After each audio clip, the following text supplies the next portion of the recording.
We began working with First Nations groups like human resource departments, chief and councils, leadership teams in regards to challenges they were having with the people in the community, sometimes staff leading change, things like that. And so Teresa and I started to talk about it, like what happens when we get together with groups and we want to have a dialogue about how to create change, how to address issues, resolve issues in the team. What's preventing people from talking? It's lateral violence. Yeah. That's what gets in the way.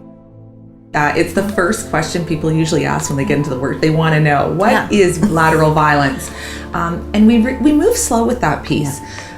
We have a definition that we do share in the workshop. And we invite people to define it for themselves. It's so important that they do define it for themselves. We actually use the crab in the bucket story as a way to explore that with people. Sort of like, if we look at the story of the crabs trying to get out of the bucket and others pulling them back. First and foremost, it's important for people to be able to explore lateral violence. I think it's important to notice that there are certain industries that really, sort of foster it.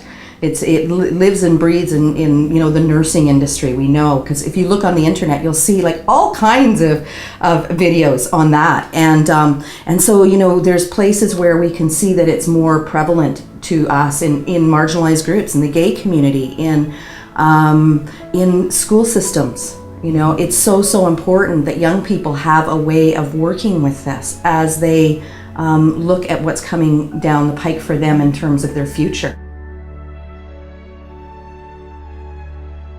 A large part of the workshop is focused on building awareness, not necessarily mastery. Exactly. But building a newfound awareness so that when people go back out into the community, they have a heightened sense of themselves in the places where they may be contributing to it, and that they're able to pick up on where it's happening around them and slow it down and be able to address it in a way that is constructive and actually transforms it in the moment.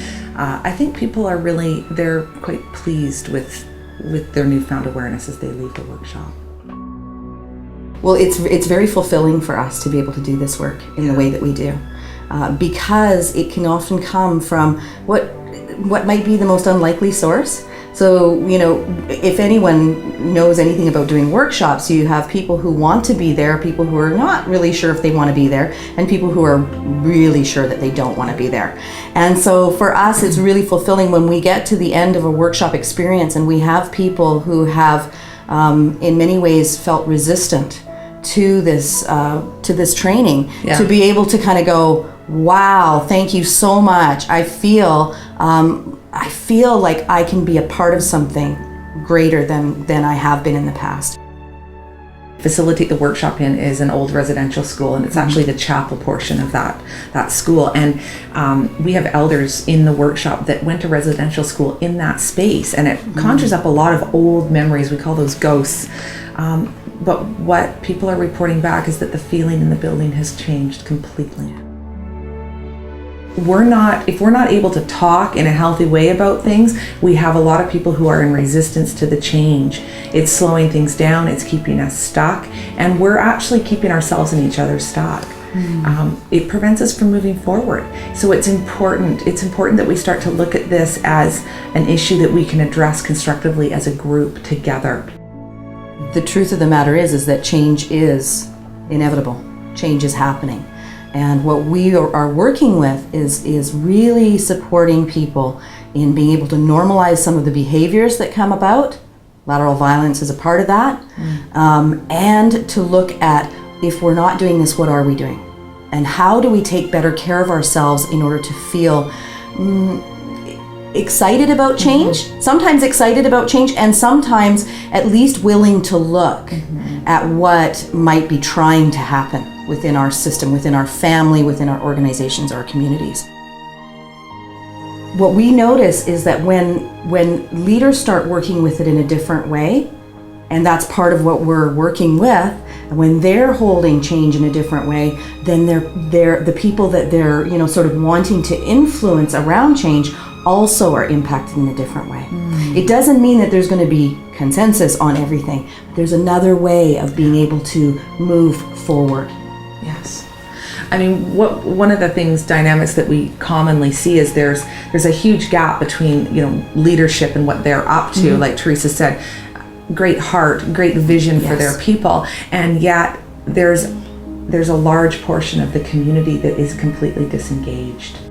And one of our very favorite elders of all time, she always says, the longest trip you'll ever take, the longest journey you'll ever take is the one from the head to the heart. And it's important that we have both of those things. Yeah. And we will explain in our workshop that there is this grappling between, this thing over here where we need to look after each other and take care of each other, our brothers and sisters. And then there's a conflict with this other part over here that wants to move forward. And how do we do that? How do we do that together? How do we take care of each other, and how do we continue to move forward? Because we need both of those things. We can't do one at the cost of the other. It just won't work. I think with Chameleon, there's a really different approach to team building. We know that they've done studies now that show that sort of standard team building doesn't really work. The whole fall into my arms and trust and all that kind of thing and so people are kind of resistant to doing that anyway. And it's really not what we're about. In terms of the team building work that we're brought in to do with organizations. Most often, we're brought in with an area of specialty around change. So that there's something that is wanting to happen within that organization in terms of a vision or a leadership team, that type of thing. And we're working quite specifically with that and what gets in the way of people feeling empowered to actually lead change within their certain areas of the organization. I think that what differentiates us from many of the team buildings out there is that we are having people focus on their individual stuff and being able to integrate that in relationship within the team. Yeah. And so we're always looking towards integration. We're always looking towards people being able to have a voice on the team and to be able to bring up issues and integrate learning back into the team so the whole team can move forward and that certain individuals aren't left behind, because classically that's what happens.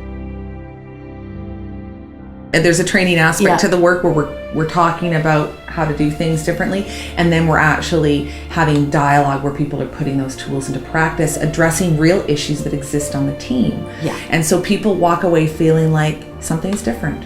Something's different here. I feel differently. Yeah.